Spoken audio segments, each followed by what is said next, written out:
Welcome to Annapolis Mosaics. Our program spotlights people in our city who are involved in activities designed to foster good human relations. I am Michael Keller, Chair of the Annapolis Human Relations Commission, a city board that seeks to promote equal opportunity and to eliminate discrimination. My guests today are members of Centro de Ayuda, or Center for Help. And I'd like to welcome Sophie Hoover Camacho, who is president of the organization, and Patricia Gali, who is a caseworker. Welcome to Annapolis Mosaics. Thank you. Well, tell our viewers about Centro de Ayuda, its history, its mission. Well, the Center of Help, or Centro de Ayuda, started as an outgrowth of the Allen Apartments Citizens Association. Many different ethnic groups come into Annapolis and make their home at the Allen Apartments. And as years have come through, now there are many Hispanics in that area. Mary Shoemaker, who was our founder, very enlightened, saw the need to help underserved community and started the Center of Help to help more Hispanics that were moving into the area at the time. And then it became a self-supporting 501c3 nonprofit organization, totally run on charitable contributions. And so we incorporated in around 2002 and moved out of the Allen Apartments and into our current location at the Gardner Center on Forest Drive. What programs and services do you offer, and who's able to use them? Patricia, why don't you tell them about all the programs that we run in our center? Well, thank you for having us. It's a pleasure to serve the community. We have different programs for them. We run to the around year Mama Sana program. That is for the new mothers to become, and we teach them how to take care of them and then the baby, and also to be familiar with the hospital and the insurance and the health that the baby needs. We have after-school programs for the children. We have Strengthening Families programs. Mm-hmm. We have citizenship classes. We have English for the non-English speaker. We have English that we teach so that they can develop language for the jobs that they're performing. We also have, in combination with OIC and the community college, Second Step English, where that it's after their primary learning of English, then they can continue learning English so that they can be able to go and finish school here if they need to finish their GED. Many of our clients have degrees in their countries, so they need to be a little bit more proficient in English so that then their degrees can be reviewed here and be authorized to work here in the States. There are many programs that we do. We do we become partners with the Park and Recs, and we have done beautification of the city of Annapolis. We have a garden that the Hispanic group has put together. We have become part of the community, and that's the reason we exist. We want to help our community become part of Anne Arundel County. Patricia, could you tell our viewers a little bit about a typical case that is handled in terms of how you specifically help your clients? Well, I have the opportunity to, when they come to the center, they come with needs of, they need to know what I'm going to do with this, how I'm going to complete the paper they have. We have so many cases. I don't know what I expect the day when I open this center, but the most common cases that we handle is the children, the health. They wanted to continue with the insurance, and they wanted to renew the insurance. We help them to renew the insurance for the children. That's the major things that we do.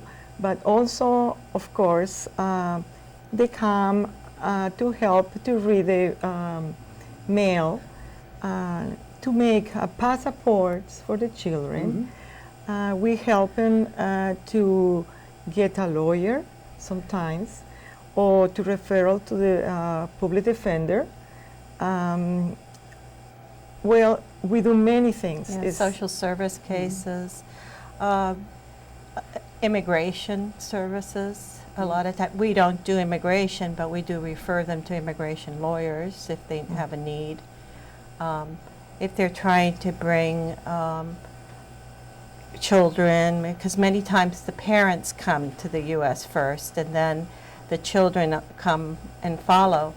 They're trying to get the passports and all the paperwork through the embassies and through immigration to be able to be assistance. And a lot of that comes in English, so that we have to translate it for them into Spanish so they understand the documents they're going to be signing. We do have cases, or at least Patricia has cases, because I don't do the caseworking, but Patricia has cases where there is litigation with a landlord issue, or there could be also litigation as far as payment of wages earned and non-payment of the same. So, and you know, some of them are just being taken advantage of and not treated fairly.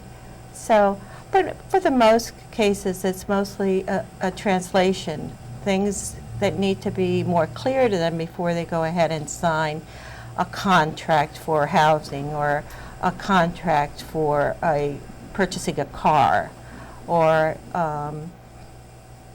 you know, even a medical document that they don't understand perfectly well. So, well, this is very impressive. About how many people, on average, does the center serve, say, each month or each year? And how many staff and volunteers do you have actually doing all this work? right now we have a part-time executive director, Dr. Eileen Sapi, and we have Patricia, and a secretary, and that's our paid staff. The rest are everyone else is volunteer.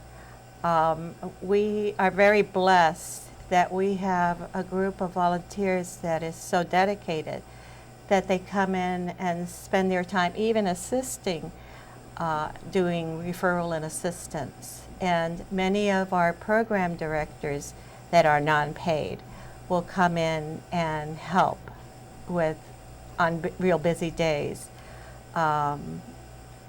with referral and assistance. We have a wonderful lady, Jane Cooper, who does our Strengthening Families program, and yet comes in many times and helps with referral and assistance. And we serve around 500 and 600 individuals during the month.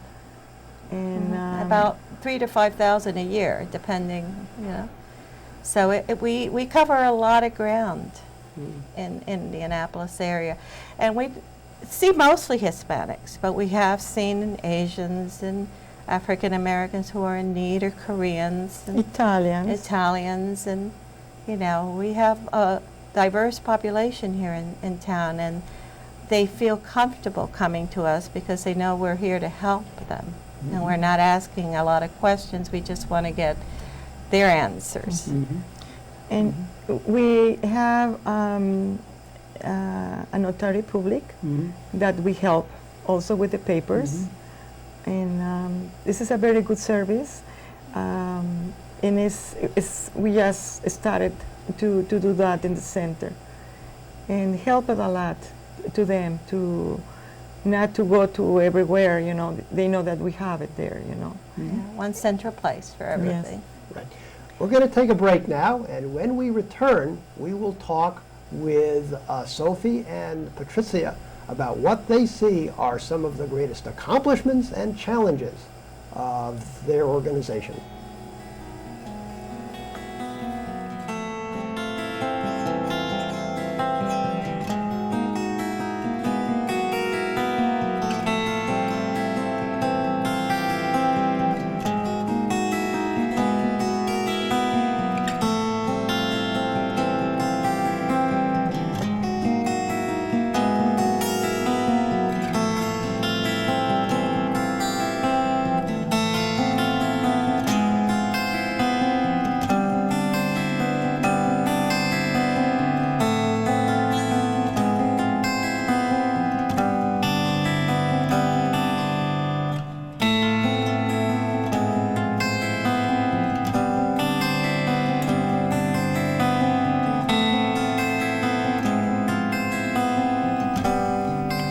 We have been talking to Sophie Hoover Camacho and Patricia Gali from Centro de Ayuda.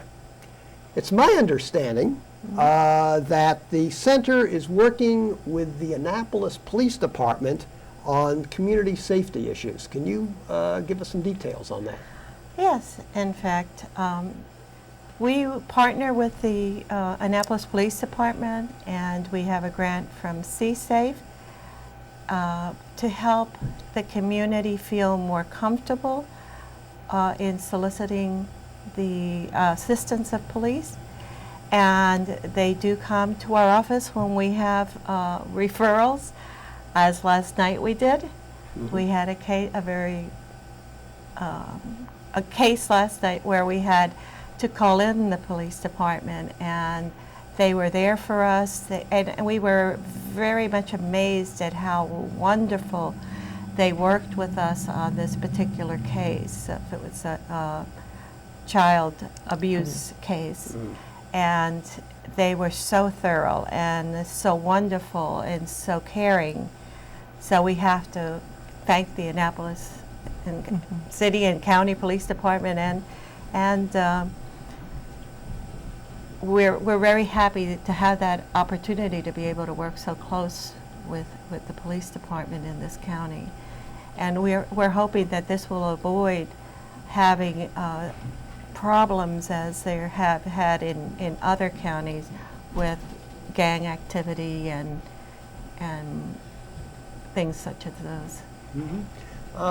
What would you describe as the single greatest achievement or accomplishment that the center has had? And I understand that's going to force you to choose among many, many wonderful things that you have done, but if you had to identify the greatest achievement or accomplishment of the center, What do you what would think, you Patricia? say? And you may have different opinions. Yeah. about it. I think the trust Yeah.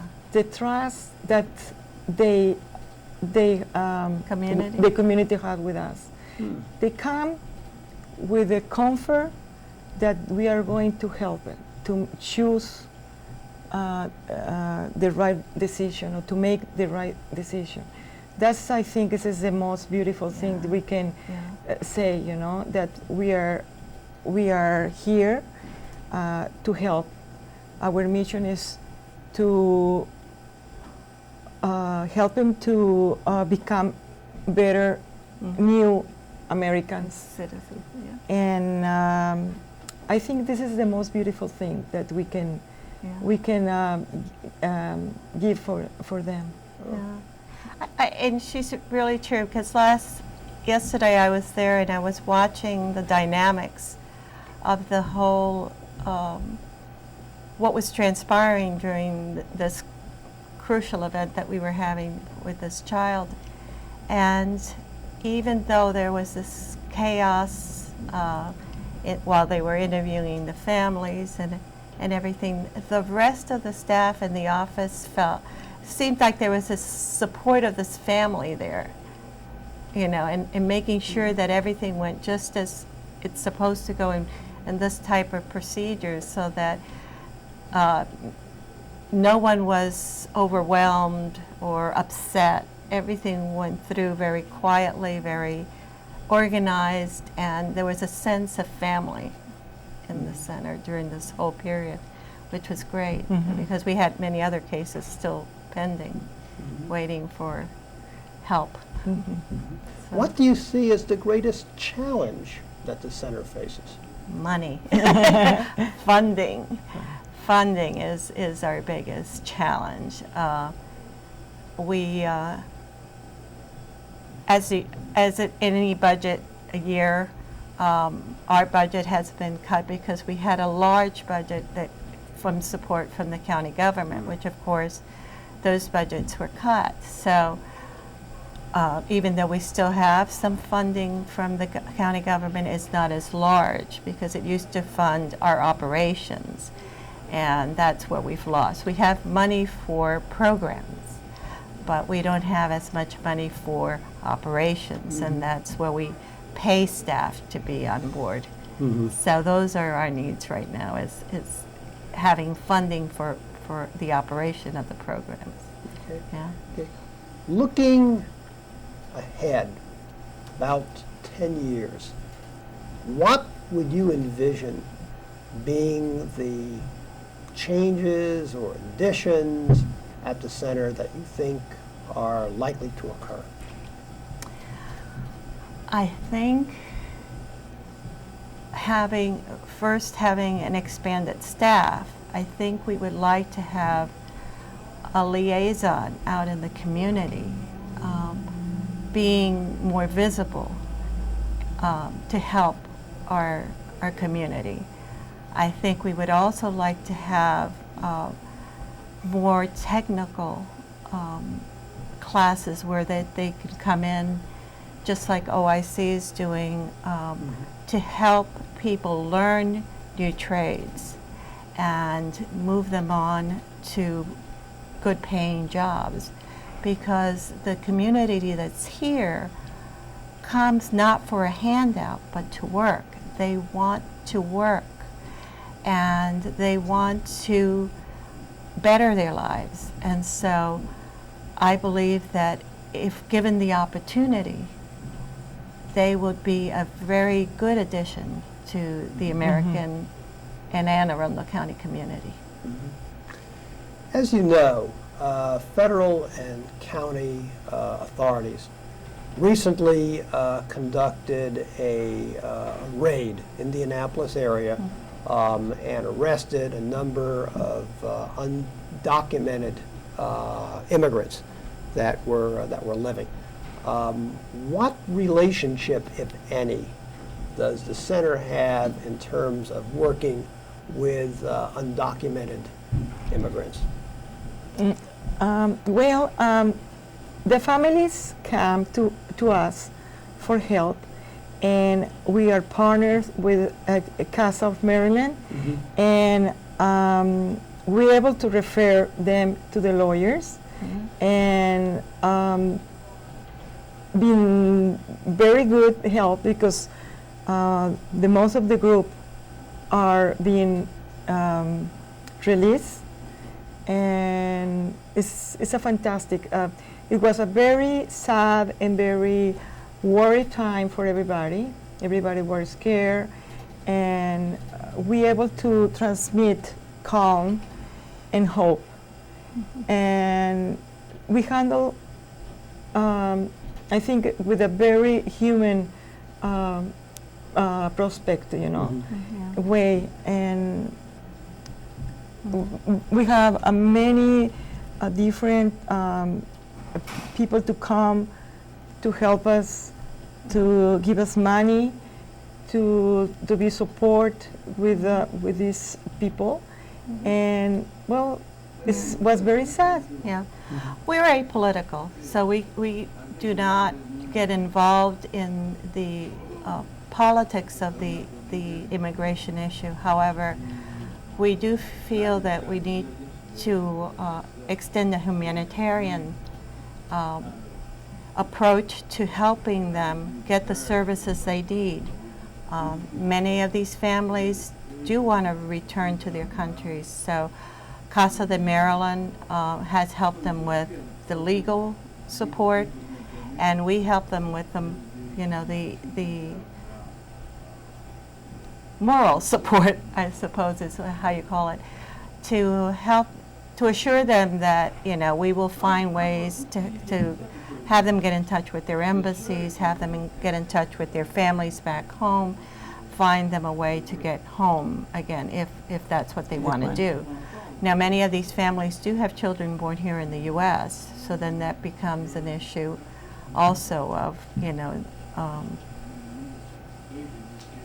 what's going to happen to the children. So, but I think it was handled nicely through our center. We were very supportive to them, and my concern was that many people who have legal status here who then get scared because they don't want to be taken away even though they are and can prove citizenship. Okay. Furthering up on our conversation on this issue,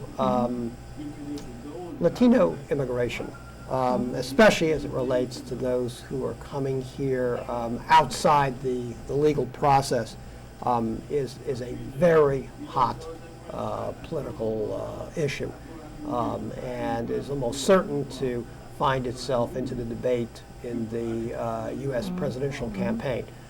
Now, both Senator Obama and Senator McCain actually have very similar positions on the issue. This is not an issue in which there's a great division between the two of them.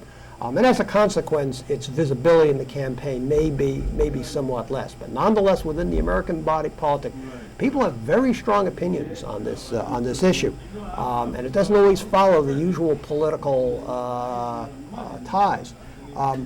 You'd mentioned that you're apolitical on this issue, and can I presume from what we're saying that you don't have a position on this issue? Certainly you must have some thoughts about it. We have thoughts about it, of course.